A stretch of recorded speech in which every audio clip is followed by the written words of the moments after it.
Bahrain எல்லைக்குள் Iran ட்ரோன்களை AV தாக்குதல் நடத்தியிருப்பதாக அந்நாட்டு அரசு குற்றம் சாட்டியுள்ள நிலையில் அமெரிக்காவின் தாக்குதலுக்கு பதிலடியே இந்த நடவடிக்கை என ஈரான் தெரிவித்திருக்கிறது.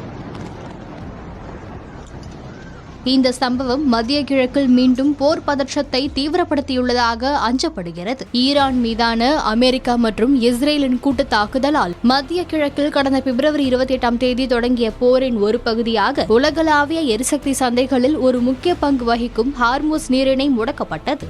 இதன் காரணமாக உலகளவில் எரிபொருள் விலை கடுமையாக உயர்ந்தது. இந்நிலையில் அமெரிக்கா ஈரான் இடையிலான போருக்கு ஒரு நிரந்தர முற்றுப்புள்ளி வைக்கும் வகையிலான ஒரு புரிந்துணர்வு ஒப்பந்தத்தில் அமெரிக்க அதிபர் ட்ரம்ப் மற்றும் ஈரான் அதிபர் மசூத் மின்னணு முறையில் ஜூன் 17 அன்று கையெழுத்திட்டனர்.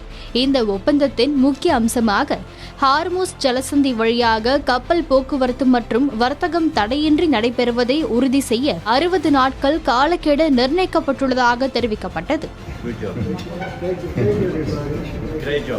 இதனை அடுத்து கடந்த சில நாட்களாக ஹார்முஸ் ஜலசந்தி வழியாக வணிக கப்பல்களின் போக்குவரத்து மீண்டும் மெதுவாக தொடங்க ஆரம்பித்திருந்தது. இதனால் சர்வதேச சந்தையில் கச்சா எண்ணெய் விலையும் குறைய தொடங்கிய நிலையில் கடந்த வியாழக்கிழமையன்று ஹார்முஸ் ஜலசந்தியில் சிங்கப்பூர் கொடியுடன் சென்ற ஒரு வர்த்தக கப்பல் மீது ஈரான் ட்ரோன் தாக்குதல் நடத்தியிருந்தது. ஐநா அமைப்பின் அதிகாரப்பூர்வ மீட்பு பாதையை பயன்படுத்தாமல் ஓமன் நாட்டு எல்லைக்கு மிக அருகில் பயணித்ததே ஈரானின் இந்த தாக்குதலுக்கு காரணம் என கூறப்படுகிறது. இந்த நிலையில்தான் ஈரானின் இந்த தாக்குதலுக்கு பதிலடியாக நேற்றைய முன்தினம், அதாவது ஜூன் 26ஆம் தேதி இரவு ஈரானின் ஏவுகணை, ட்ரோன் சேமிப்பு கிடங்குகள் மற்றும் கடலோர ரேடார் நிலையங்கள் மீது அமெரிக்கா தாக்குதல் நடத்தியிருந்தது. இதைத் தொடர்ந்து ஈரானின் ஆபத்தான செயல்பாட்டிற்கு ஒரு சக்தி வாய்ந்த பதிலடி கொடுத்துள்ளோம் என அமெரிக்க மத்திய கட்டளை மையம் தெரிவித்திருந்தது. மேலும் வன்முறைக்கு வன்முறையால் பதிலளிக்கப்படும் என அமெரிக்க துணை அதிபர் JD வான்ஸ் எச்சரித்திருந்தார். இந்த சூழலில்தான் பஹ்ரைன் எல்லைக்குள் ஈரான் ட்ரோன்களை ஏவி தாக்குதல் நடத்தியிருப்பதாக